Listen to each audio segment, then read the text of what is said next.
Khulna rail স্টেশনের digital বিলবোর্ডে ভেসে উঠল শেখ হাসিনা আবার আসবে।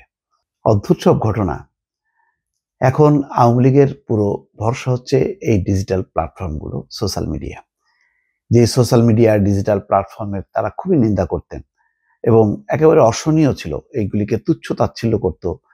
যে বিরোধী দল এই সমস্ত তাদের কোথাও অস্তিত্ব নেই, তারা একমাত্র ফেসবুক ডিজিটাল প্ল্যাটফর্ম এই সমস্ত ব্যবহার করে দেশের বিরুদ্ধে ষড়যন্ত্র করছে, অপপ্রচার করছে, কত রকম কথাবার্তা। এখন দেখা যাচ্ছে যে তাদের এটাই একমাত্র ভরসা, এটাই একমাত্র আশ্রয়ের কেন্দ্রবিন্দু হয়ে যাচ্ছে এই ডিজিটাল প্ল্যাটফর্ম এবং সোশ্যাল মিডিয়া। সেখানেই তাদের বক্তব্য, সেখানেই তাদের বিবৃতি। সেরকমই অন্য আরেক ফর্মে ঘটনা ঘটলো খুলনা রেল স্টেশনে। কিছুদিন আগে নিশ্চয়ই দর্শক মনে আছে, কমলাপুরেও এরকম ডিজিটাল এতে স্ক্রলে চলে আসলো শেখ হাসিনার পক্ষে কিছু বক্তব্য। আর এবার তো আরো ঘটনা আরো বেশি, যে শেখ হাসিনা আবার আসবে। কয়েকদিন আগে এক ইয়নো এই কথা বলেছেন বলে তাকে বদলি করা হয়েছে, যদিও পরে বলা হলো যে না, বদলি না, তার আসলে পদোন্নতি হয়েছে, এডিসি হিসেবে সে অন্যত্র বদলি হয়ে গেছে। যাই হোক, কিন্তু ওই যে শেখ হাসিনা আবার আসবে, এটাই একটা আতঙ্কের ব্যাপার করতে চাচ্ছে আওয়ামী লীগের পক্ষ থেকে, যাতে সরকার এই সমস্ত কথায় দুর্বল হয়ে পড়ে। ছাত্রলীগ আবার ভয়ঙ্কর রূপে ফিরে আসবে, জয় বাংলা, জয় বঙ্গবন্ধু, শেখ হাসিনা আবার আসবে, এমন একটি লেখা খুলনা রেল স্টেশনের ডিজিটাল বিলবোর্ডের স্ক্রলিং এ ভেসে ওঠে। শনিবার সন্ধ্যা থেকে লেখাটি কিছু সময় বিলবোর্ডে থাকে। এই ঘটনা জানাজানি হওয়ার পর সন্ধ্যা 7টার দিকে স্থানীয় লোকজন রেল স্টেশনে অবরোধ করে রাখে।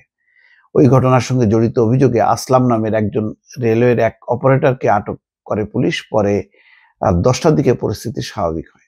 স্থানীয় সূত্র বলছে, খুলনা রেল স্টেশনের ডিজিটাল বিলবোর্ডের স্ক্রলিং এ লেখাটি দেখার পরেই স্থানীয় ছাত্র জনতা খুলনা রেল স্টেশনে অবস্থান নেন। এ সময় উত্তেজনা ছড়িয়ে পড়লে খুলনা মহানগর বিএনপি নেতাকর্মী ও বৈষম্য বিরোধী ছাত্র আন্দোলনের নেতাকর্মীরা সেখানে উপস্থিত হন। ওই সময় ওই ঘটনার সঙ্গে জড়িত সন্দেহে আসলাম হোসেনকে আটক করে পুলিশের সুপার্দ করা হয়।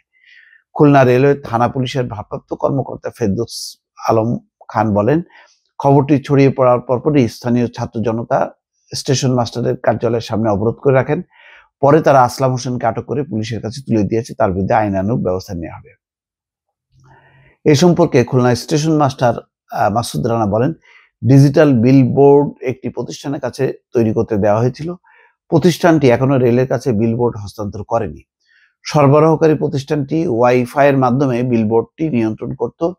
এরই মাঝে এমন একটি অনাকাঙ্ক্ষিত ঘটনা ঘটে গেছে। সরবরাহকারী প্রতিষ্ঠানের ব্যক্তি আসলাম হোসেন বলেছেন, বিলবোর্ড হ্যাক হয়েছে, এই কারণে এমন লেখা উঠে এসছে। মাসুদ রানা বলেন, গতকাল রাতেই ঘটনাটি রেলওয়ে কর্তৃপক্ষকে জানানো হয়েছে। আজ পাকশি থেকে কর্মকর্তারা ঘটনাটি তদন্তের জন্য আসছেন। আটক আসলাম হোসেন এখনো পুলিশের হেফাজতে আছেন। এইগুলি হাস্যকর ঘটনা, এগুলো নিয়ে উত্তেজনার কি আছে সেটাও বুঝলাম না। এটা ঘটছে, ঘটাচ্ছে, তো সাথে সাথে এটার ব্যবস্থা নেওয়াটাই যথেষ্ট। এটা নিয়ে এত উত্তেজনা হওয়ার কিছু না। যারা এই সমস্ত করে শেখ হাসিনা আসবে বলে প্রচার করছে, তারা যে অত্যন্ত দুর্বল চিত্তের লোক, এটা পরিষ্কার। দর্শক ভালো থাকবেন, আল্লাহ হাফেজ।